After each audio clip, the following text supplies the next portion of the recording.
नाची पूर्वी पूर्वी प्रेम गोपायाची सर्वांगी सुंदराची संतती नळके माळ तापराची जय देव जय मंगलमूर्ती ओ श्री मंगलमूर्ती दर्शन मात्रे मन सोने मात्रे मन कामना तुझी जय देव जय शंकरनाथी ओटी कुंकुमेश्वरा शोभा दोबरा संतुतीनो पुरे शनी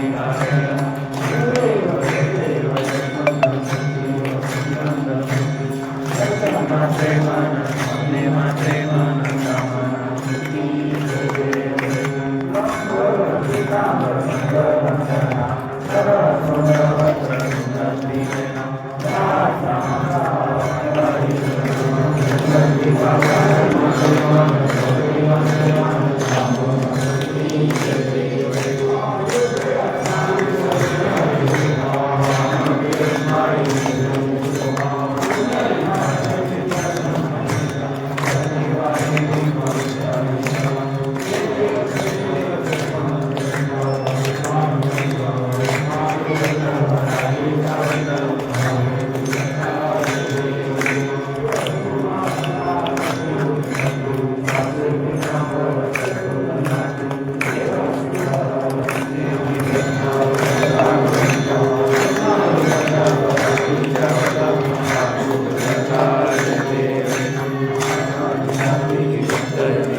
प्रेमान हा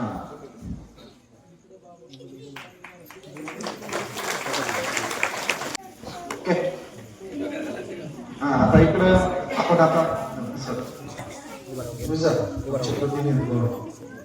आपल्या सर्वांच्या वतीने आपले माझेही प्रतिनिधी म्हणून गुरुदेवा महाराज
डीजे वाले हैप्पी बर्थडे गाणं म्हणा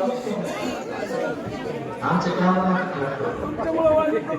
अच्छा वाजव खर्च केला तर सगळ्यांनी हा ये बा पुढे ये ना पुढे येतील रस्ता द्या रामदास महाराज हा एक जण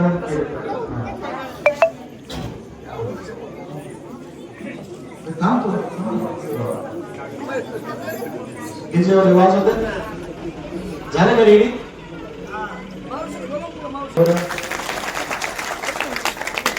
काय थंडी जाते बर का ओवाळा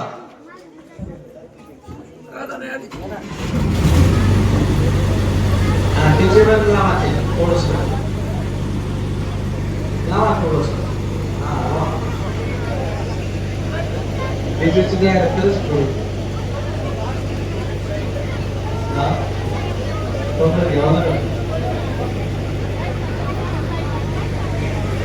झालं का ओवाळ का ओवाळ ओवाळ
आणि बर्थडे बहिणीचं करते बर्थडे भावाचं करायला बस बस बस थँक्यू बस भैया बस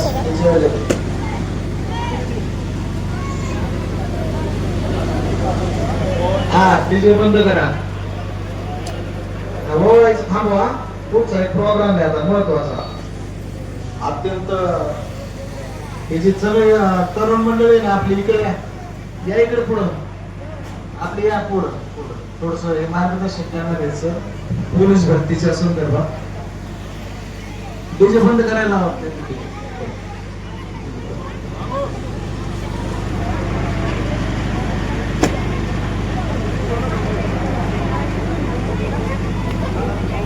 झालं का बस आता बस आजी थांबा आता थोडं पुढचं प्रोग्राम झालं का रामस्मारक तुम्ही पुढं हा थोडं रवींद्र महाराज त्यांच्याकडे ते हे द्या रामस्मारक ते घ्या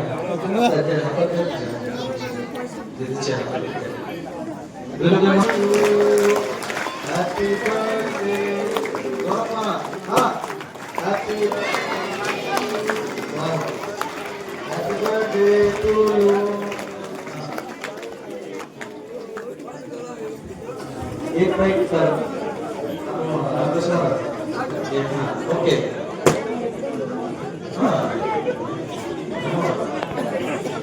ओके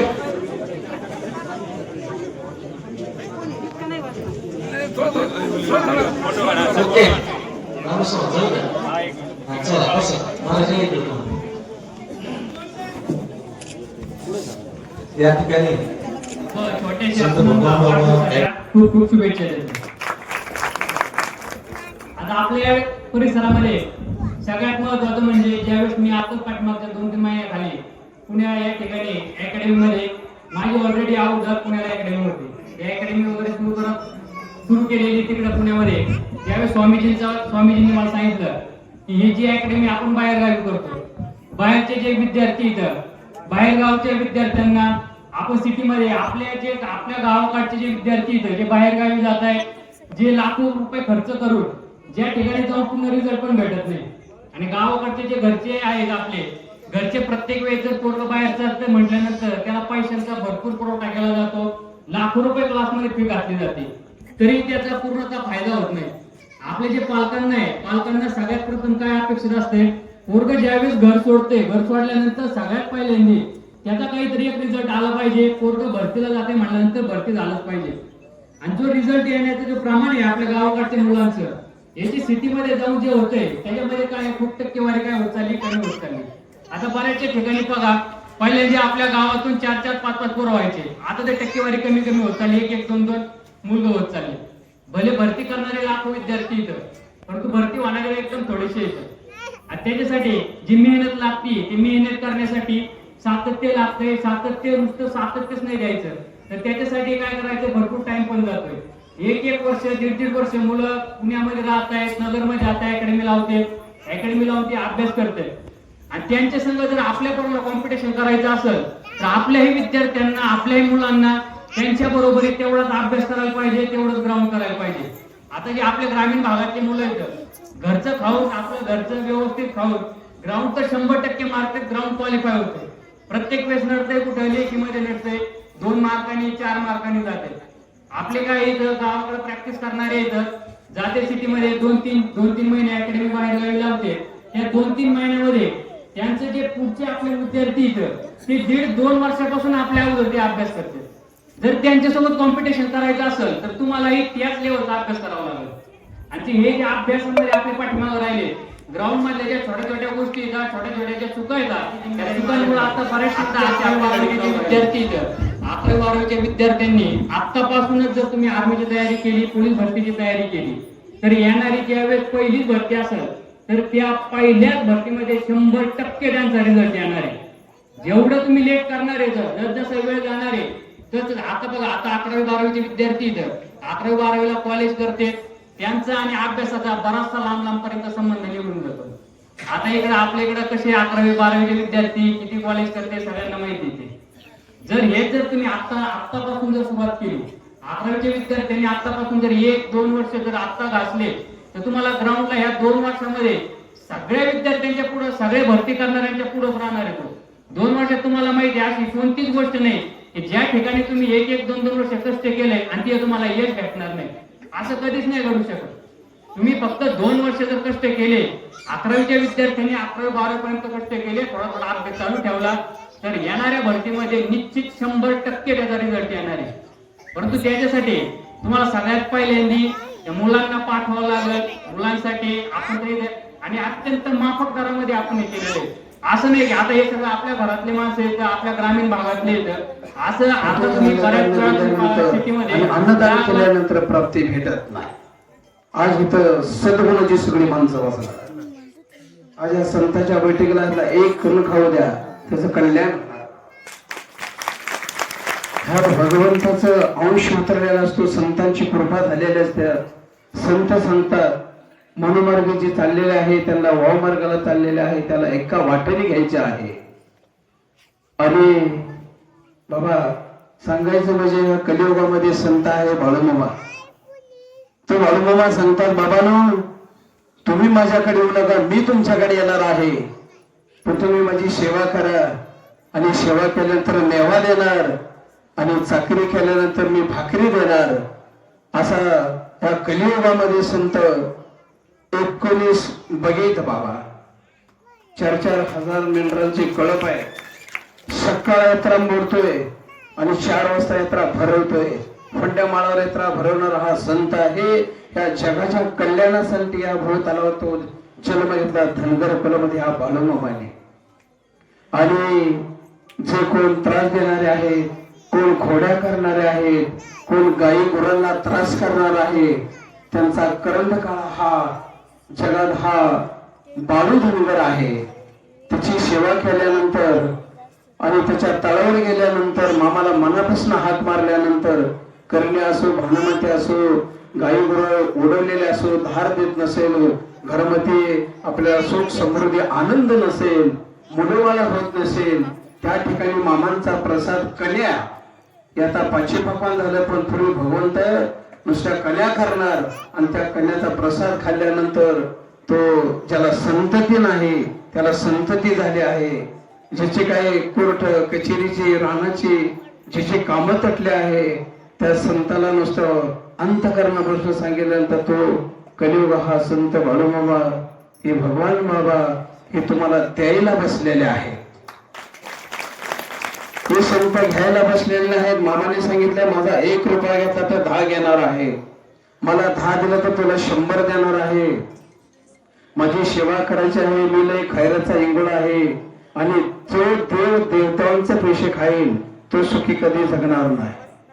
देवाच्या नावाखाली नाही तो उद्योग धंदे करणार आहे, तो कधीही सुखी जगणार नाही. तुम्हाला नाही माहीत झालं तर त्या भगवंताला माहिती आहे तुम्ही किती खाल्लंय.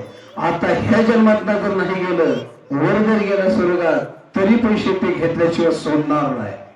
असा बाळू धनगराचा सवाल आहे की बाबा तुम्ही मला देऊ नका, मी तुम्हाला द्यायला आला आहे. तुम्ही माझी मेंढर राखल्यानंतर सर्प रूपामध्ये मी तुमच्या दरवाजाच्या सापटीमध्ये येऊन तुमच्या घराचं रक्षण करण्यासाठी आहे. आणि मामाच्या तळावर अनेक भक्त येणार बाबा आणि शुभेच्छा देतो.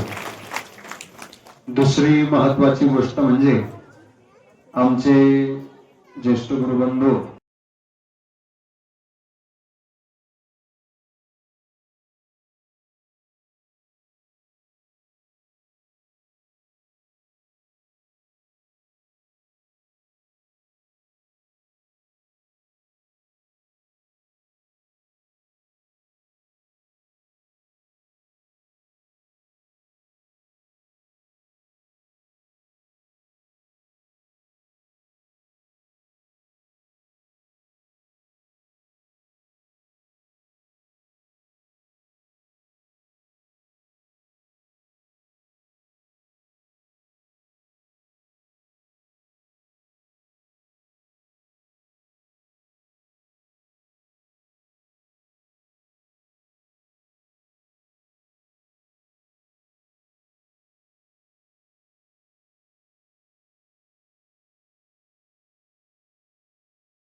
या ठिकाणी भरपूर महिला या ठिकाणी मदत करण्यासाठी आल्या होत्या, त्यांचं सुद्धा या ठिकाणी सर्वांनी टाळी वाजवून स्वागत करायचे. सर्व आलेल्या मान्यवरांचं सुद्धा या ठिकाणी मी श्री सालसिद्ध बाबाच्या देवस्थानच्या वतीनं या ठिकाणी सहर्ष असं स्वागत करतो. बाहेरून आलेले सर्व मंडळी, सर्व राजकीय, सामाजिक, सर्व शैक्षणिक क्षेत्रातील सर्व पदाधिकारी यांचं सुद्धा या ठिकाणी मी महाराजांच्या वतीने या ठिकाणी सन्मान करतो. आपल्या संस्थांच्या वतीने कर ना राजू. आपल्या संस्थांच्या वतीने पंक्तीवाल्याचा या ठिकाणी सत्कार होतोय. सपत्निक करा. हा आणि हे बघा, लक्षात घ्या, इकडचे मागचे पोर कोण आहे रे, बघू दे मला. त्या परिसरातलं गवत काढलं त्यांनी, झाडलं, पण आजही आले. आज मंदिर आम्ही सगळे खूप छान पद्धतीने त्यांनी सेवा केलेली आहे. तर माझं एक म्हणणं आहे की आपल्या पण गावातील, जसं यात्रेच्या रविवारी सकाळी पहाटे आपली परंपरा, मी आता मला ज्यांनी पाहिलं ते तिकडे पाहत असते, तर हे आपल्या सगळ्यांना करायचं आहे. तर पुढे यायचंय. तर पुढची आरती म्हणजे 14 तारखेला, 14 डिसेंबर कदाचित मागे पुढे होईल, 1-2 दिवस. ती पण आरती या ठिकाणी भव्य दिव्य स्वरूपात होणार आहे. तत्पूर्वी अजून एक 7 तारखेची आरती राहील, तिचं नियोजन होईल आणि ते पण आपल्या सगळ्यांना सांगण्यात येईल. तर हा, ते एक आपण 52 आरत्या आहेत वर्षभराच्या, तर त्याच्यासाठी आपण बुकिंग चालू आहे. त्याच्यासाठी कॅलेंडर छापून त्याच्यावरती नावं येतील. ज्यांना ज्यांना प्रसाद आरती घ्यायची, म्हणजे आपले जावई किंवा वगैरे व्याही किंवा असं काहीतरी परिवार एकत्रित येण्यासाठी एखादा आपल्याला योग घडून आणता येऊ शकतो, असं आपल्या सगळ्यांना सुचव. पुन्हा एकदा जोरात टाळ्या वाजवा यांच्यासाठी. भगवान बाबा के, शास्त्री महाराज के.